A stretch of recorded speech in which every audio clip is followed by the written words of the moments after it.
au niveau du ministère de la Culture et du Patrimoine historique, on a mené des efforts pour obtenir déjà un terrain. Et l'année dernière, la commission du ministère qui a participé à la mise en place qui a participé à la commission budgétaire, à la conférence budgétaire avec le ministère des Finances, a inscrit la construction d'un palais de la culture d'une capacité de 3000 places.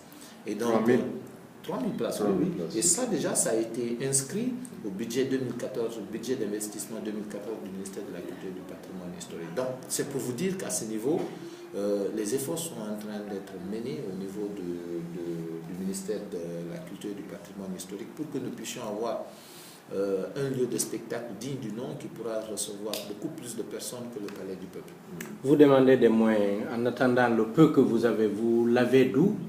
Du gouvernement, des promoteurs culturels? Des promoteurs culturels, c'est ceux qui payent par rapport à la licence, le FOSCAL, qui constitue aujourd'hui notre fonds de roulement et qui nous permet de pouvoir faire des activités afin de permettre l'Agence guinéenne de spectacle d'être encore plus active sur le terrain. Est-ce que vous avez aussi une subvention de l'État?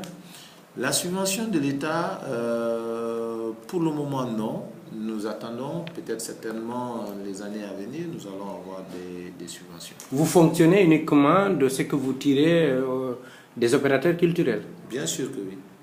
Alors, justement, pour rebondir sur la question, j'ai appris que vous avez augmenté de façon, si on peut le dire, unilatérale, le montant de location de la salle de spectacle du Palais du Peuple de 3 millions à 5 millions. Est-ce que l'information est d'abord exacte?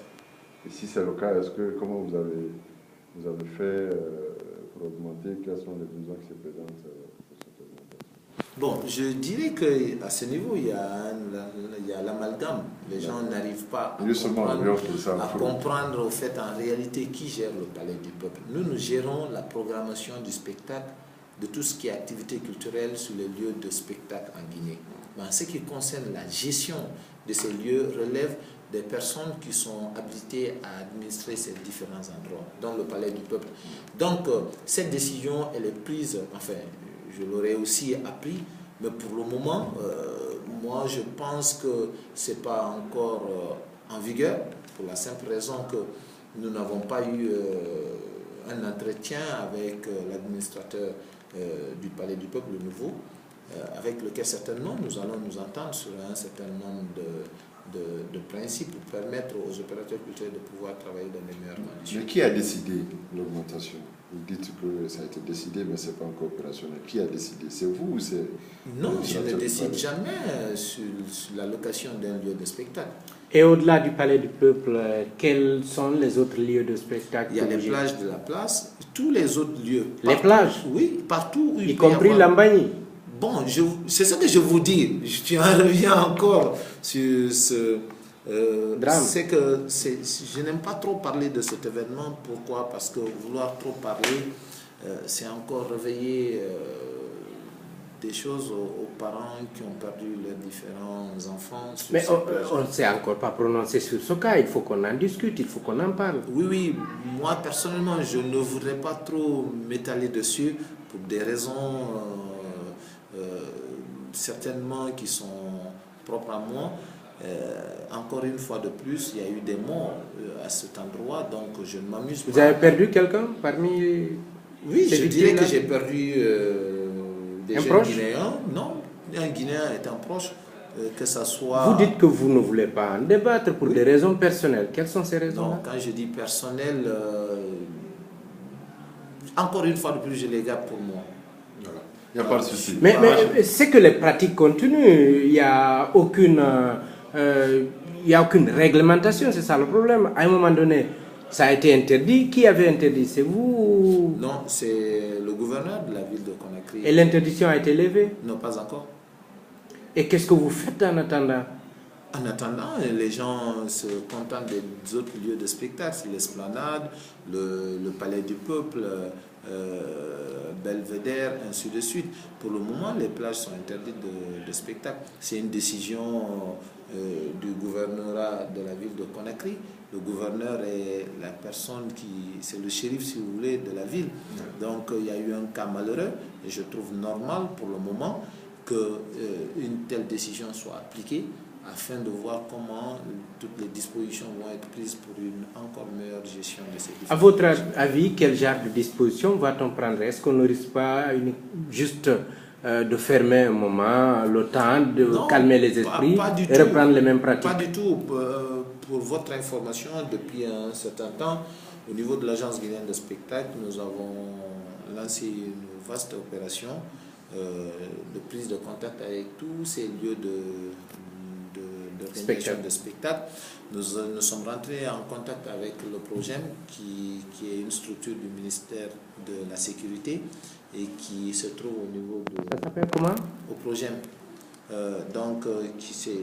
C'est la brigade mondaine, pour voir dans quelle mesure ils vont nous assister dans le travail que nous aurions à faire. Parce que seuls, nous ne pourrons pas y arriver. Il faudrait que nous soyons épaulés par les structures de sécurité pour voir dans quelle mesure, quand une structure ou un lieu de spectacle n'est pas en règle ou n'est pas habilité à faire des manifestations, les dispositions que nous allons prendre pour pouvoir parer à tout cela. Je reviens sur la question de l'administrateur du palais.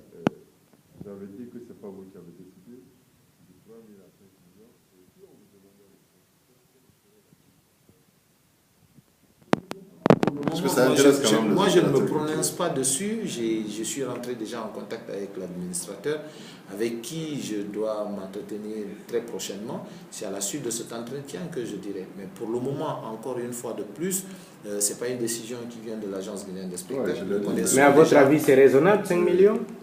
Bon, ça dépend toujours. Hein. Ça dépend toujours. Ça peut être raisonnable comme ça peut ne pas être raisonnable. Donc, moi, je pense qu'il faudrait discuter. Dans quel cas c'est raisonnable? Dans quel autre cas c'est pas raisonnable? Quand vous avez une manifestation qui fait une recette de près de 200-300 millions, je peux dire que c'est raisonnable. Mais quand, par contre, vous avez une manifestation qui fait une recette de 10-15 millions, je trouve que ce n'est pas du tout raisonnable. Donc, vous voyez, c'est important que nous discutons, que nous échangeons pour voir dans quelle mesure nous allons trouver un juste milieu. Donc, ceux qui font... Une application au cas par cas? Pas forcément au cas par cas. Mais sur la tête du client? Non, pas la tête du client, qu'on trouve la moyenne pour pouvoir permettre à chacun de pouvoir... peut-être 4 millions, 3 millions 500, c'est voilà. Mais je me dis quand même que, vous savez, quand vous prenez, je prends le cas d'espèce du concert de Koundouaka où les VIP étaient à 200 000 francs. Vous prendrez un autre concert de la musique urbaine, vous verrez que les VIP seront peut-être combien, à 30 000 francs ou 50 000 francs. Alors que c'est les mêmes charges quasiment, c'est les mêmes dépenses, ils font la même communication, mais malheureusement ils n'ont pas le même public, où le public n'a pas les mêmes moyens. Ceux qui viennent voir Koundouaka, c'est des gens qui travaillent, qui ont des moyens. Par contre, ceux qui viennent voir de la musique urbaine, c'est des élèves et étudiants qui n'ont pas forcément des moyens pour pouvoir se payer cette somme-là. Donc c'est pour cela qu'il est important de trouver un juste milieu, faire en sorte que ça puisse être applicable à toutes ces... Alors parlons à présent de vos amis.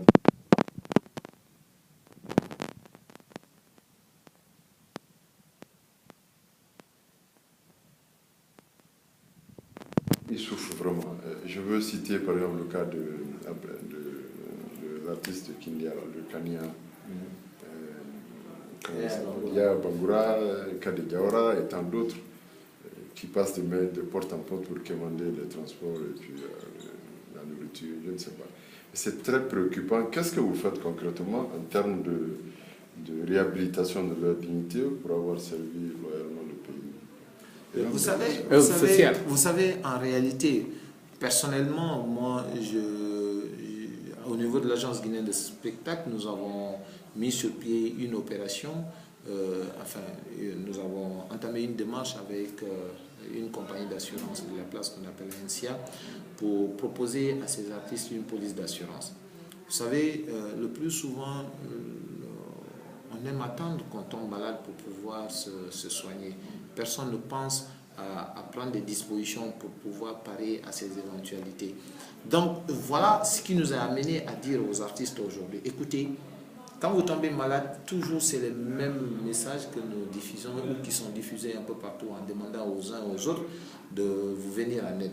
Pourquoi pas essayer d'épargner une partie de votre avoir, parce que vous gagnez tous de l'argent, vous faites des concerts, vous gagnez des cachets, pour permettre aujourd'hui, comment dirais-je, pour vous permettre demain, si vous tombez malade, d'être pris en charge. Donc là-dessus, nous avons discuté un tout petit peu avec un certain nombre avec cette structure et également avec les différentes associations d'artistes qui existent aujourd'hui dans ce pays. Et on s'est entendu sur quelque chose. Et donc cette police d'assurance est en train d'être mise sur pied pour pouvoir prendre les artistes quand ils tombent malades. C'est 314 985 000 francs guinéens, la police d'assurance par an, que tu payes par an. Et quand tu tombes malade, l'assurance prend en charge les 70% des frais d'hospitalisation et de médicaments. Donc si tu veux que l'assurance te prenne les 100%, il y a aussi une somme d'argent à payer par rapport à ça. Mais moi je me dis, pour ce que ces artistes-là gagnent, c'est vraiment, ça ne représente absolument rien pour que tu penses quand même à couvrir ta vie, à protéger ta vie pour en tout cas contre ces éventualités qui pourraient éventuellement arriver à tout moment. Donc voilà, à ce niveau, nous sommes en train de nous battre. Mais ce qu'il faudrait aussi rappeler, les artistes, il faudrait qu'ils prennent conscience. Ils prennent conscience. Moi, je connais aujourd'hui des artistes qui te touchent presque 50 à 100 millions de francs guinéens comme cachet quand ils font un concert. Il faudrait que ces artistes-là essayent de comprendre que c'est maintenant qu'ils doivent penser à prévenir, à construire l'avenir. Maintenant, ils attendent jusqu'à ce qu'ils ne soient plus au top pour pouvoir dire aux gens, il faut nous venir en aide. Vous avez cité un exemple. Cet exemple a été un grand artiste dans ce pays. Okay? Il a été un très grand artiste, mais je pense qu'il était important au moment où la carrière était rose de penser à épargner, à faire en sorte que, si vous voulez, ces périodes-là puissent être, qu'ils puissent trouver solution à ces difficultés qui se posent aujourd'hui. Donc c'est ce conseil-là personnellement que je lance à tous ces artistes-là qui comprennent que tout ce que tu dois gagner, c'est pas ce que tu dois consommer. Tu dois plutôt penser à épargner une partie pour les moments difficiles. D'accord. Alors, peut-être une dernière question, à moins que nous en ayons une autre. Aujourd'hui, à part ce que vous avez cité comme acquis, comme démarche déjà faite, quels sont vos projets, quels sont les axes que vous entendez réaliser à la tête de cette structure culturelle? Les projets, avant de parler des projets, je voudrais tout d'abord parler d'un certain nombre d'activités que nous avons aussi réalisées. C'est par exemple les différentes formations que nous avons essayé de donner aux différents opérateurs de la place, parce que vous n'êtes pas sans savoir que ces opérateurs en général viennent tous par passion, et au départ ils n'ont pas cette formation. Donc quand on s'est rendu compte que quand même c'est eux qui ont cette passion-là, qui ont envie de donner ou d'aider la culture, nous avons dit écoutez, il faudrait plutôt penser à les doter d'une formation. Donc on a fait venir des opérateurs culturels qui sont venus d'ailleurs. C'est le cas de Luc Mayutuku, c'est le cas de Centric, c'est le cas de Boubasso, mais également le Père Gomis, qui sont venus, qui sont des grands formateurs reconnus un peu partout en Afrique, qui sont venus partager leur expérience avec cette génération, cette jeune génération aujourd'hui, qui aussi est en train de faire ses preuves sur le terrain. Vous avez dû le remarquer certainement, on parle de plus en plus des structures comme Benedi Record, comme Merly Prod, comme Contact Evolution, comme tant d'autres structures, en tout cas qui ont profiter de ces différentes formations. Et maintenant que je vous parle, souvent, il y a certaines activités dont, en tant qu'opérateur culturel, nous avons essayé d'observer et on s'est rendu compte que ces activités ont besoin d'un certain coup de main. Donc, sur ces différents projets, nous sommes en train de réfléchir et je ne voudrais pas tout à l'heure vendre la peau du loup avant de l'avoir abattu. On ne le sait pas, sinon on l'aurait vendu. Voilà, donc, donc je voudrais d'abord, en tout cas, on a un grand projet avec l'ISAC, avec les étudiants de l'ISAC. Vous n'êtes pas sans savoir que chaque année, l'Institut des arts de Breka met sur le marché de l'emploi beaucoup de jeunes, mais malheureusement qui ont du mal à trouver du travail. Donc nous avons un projet, un grand projet qui va certainement